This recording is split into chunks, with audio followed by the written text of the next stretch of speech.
समस्त शिक्षक बंधु, सभासद महोदय गण एवं पत्रकार बंधु, मेरे प्यारे छात्र छात्राओं, सबसे पहले मैं सभी को नमन करता हूं।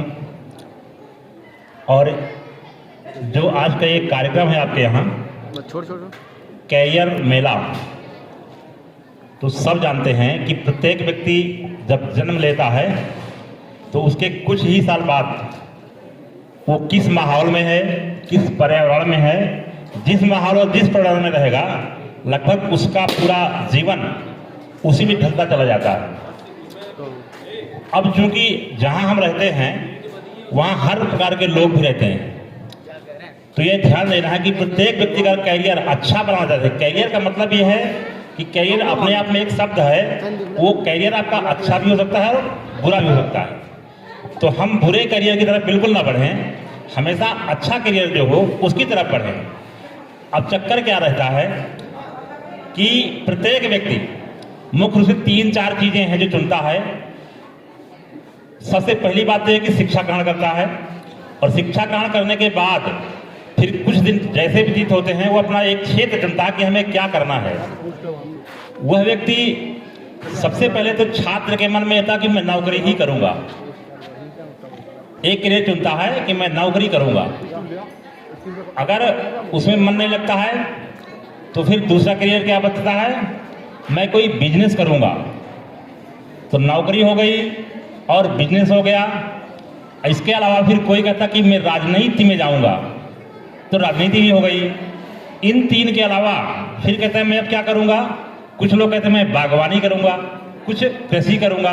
तो हमारे कहने का मतलब ये है कि आप जो भी चीज चुनते हैं तो सबसे पहली चीज ये है कि तकनीकी और शिक्षा का बड़ा महत्व है। तो सबसे पहले हमें क्या करना है, अपने करियर बनाने के लिए हमें अच्छी शिक्षा ग्रहण करना है। तो एक तो शिक्षा हो गया, सबसे महत्वपूर्ण करियर आपका भी शिक्षा है। और इसके बाद आप जैसे आगे बढ़ते हैं तो फिर आपको क्या करना है, फिर वो आप देख लीजिएगा। तो सभी छात्र यहाँ हैं, अभी इनके मन में केवल ये होता है कि हमें आगे करना क्या है, और यही एक ऐसा समय होता है मुख्य रूप से हाई स्कूल और इंटरमीडिएट का समय कि आपका निर्धारण ही हो जाता है। किसी की नकल करने से हम कुछ नहीं कर सकते हैं, हम जो भी कुछ कर सकते हैं स्वयं में अपनी प्रतिभा को निखारते हैं। जैसे उदाहरण के लिए मैं आपको बता दूं, मैं इंग्लिश और मैथ गणित ये दोनों सब्जेक्ट मेरे बेकार थे, मेरे समझ नहीं आते थे। इंग्लिश मुझे बिल्कुल नहीं आती थी। मैं 9th में गया और पहले ही दिन गया तो मुझे कहा गया कि आप इंग्लिश सब्जेक्ट ले लीजिए। हमारे टीचर ने कहा कि नहीं, आजकल सब्जेक्ट का कोई महत्व नहीं है, अंकों का महत्व है। अब बताइए कि इंग्लिश में ज्यादा अंक मिलेंगे कि संस्कृत में ज्यादा अंक मिलेंगे। तो हमारे दिमाग में बात ये आई कि संस्कृत सीधा सब्जेक्ट है और इंग्लिश थोड़ा कठिन सब्जेक्ट, क्योंकि मुझे आता नहीं था। इसके बाद उन्होंने कहा कि हाथ खड़े करिए कि कौन व्यक्ति ऐसा है जो इंग्लिश नहीं पढ़ना चाहता है या छोड़ना चाहता है। तो जैसे हमने हाथ उठाया तो हमारे साथी लोग कह रहे हाथ नीचे करिए क्योंकि आपको इंग्लिश पढ़ना है। तो हमने कहा कि नहीं, हमको नहीं पढ़ना है, और उसी का परिणाम था कि फिर हम इंग्लिश छोड़ करके संस्कृत सब्जेक्ट लिए और संस्कृत में अच्छे नंबर आए और रिजल्ट अच्छा आया। रिजल्ट अच्छा आने के बाद हमको इलाहाबाद विश्वविद्यालय में पढ़ने का मौका मिला, और जब इलाहाबाद विश्वविद्यालय में पहुंचने के बाद फिर वहाँ का जो माहौल मिला, जो पर्यावरण मिला, वो हमारे करियर को बहुत आगे बढ़ाया। और फिर हम पढ़ते पढ़ते पढ़ाना भी शुरू कर दिए, और पढ़ाने के बाद नौकरी भी करना शुरू कर दिए। पीसीएस का एग्जाम भी दिया गया, इंटरव्यू दिया गया, दुर्भाग्य से नहीं हो पाया, लेकिन मैं जहाँ हूँ मैं खुश हूँ। तो हमारे कहने का मतलब ये नहीं कि हम बहुत अच्छा करेंगे किसी क्षेत्र में तभी कुछ हो पाएगा। आप जिस क्षेत्र में जो करना चाहते हैं, अगर उसमें लगन से काम करेंगे तो निश्चित रूप से उसमें सफलता मिलेगी, और अपार सफलता मिलती है। जरूरी नहीं कि हम एक नौकरी करने के बाद बहुत सफल व्यक्ति बन जाएं, हम एक बिजनेस करने के बाद भी बहुत सफल व्यक्ति बन सकते हैं। हम बागवानी करेंगे, कृषि करेंगे तो उसमें भी बहुत अच्छी सफलता प्राप्त हो सकती है। हम अगर नौकरी कर रहे हैं तो नौकरी में भी कई चीजें हैं, कौन सी नौकरी करना है।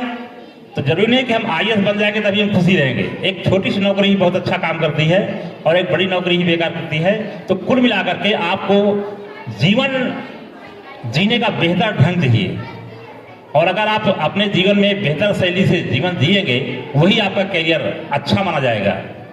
तो ज़्यादा और सब लोग यहाँ बैठे हुए हैं, बस केवल ये रखना है कि अभी सबसे पहली बात यह है कि आप जहाँ हैं, अभी आप शिक्षा ग्रहण कर रहे हैं बहुत ईमानदारी के साथ। ये नहीं कि हम दिखावटी, जिसे अभी हमारे नैया जी ने कहा कि धोखा मत दीजिए, दिखावापन मत करिए।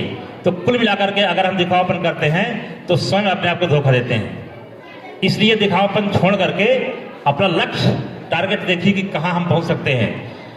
जितने भी लोग हैं सब ना तो आईपीएस बन सकते हैं, ना आईएएस बन सकते हैं, है ना। लेकिन यह जरूर है कि जहां जो कुछ बनना चाहता है वो अपने आप में निश्चित रूप से सफलता प्राप्त करे, केवल लगन से काम करे, कर्मठता से काम करे, ईमानदारी से काम करेगा। तो इस प्रकार के जो आयोजन होते रहते हैं ये सिर्फ आपके जागरूकता के लिए होते हैं। आपको जब तक कोई जागरूक नहीं करेगा तब आगे मौका नहीं मिलता। जब तक आपका कोई गाइडेंस नहीं होगा तो फिर आपके रास्ते बंद रहते हैं। इसलिए बहुत अच्छी बात है, मैं आभार व्यक्त करता हूं प्रिंसिपल साहब का कि आपके इस स्कूल में इस तरीके की गतिविधियां होती रहती हैं। निश्चित रूप से कुछ न कुछ फायदा मिलता रहता होगा। तो इस आयोजन का फायदा लीजिए और अपने करियर को, बेहतर करियर को आगे बढ़ाने का काम करिए। मैं इन्हीं शब्दों के साथ अपनी बात खत्म करना चाहता हूँ। बहुत बहुत धन्यवाद।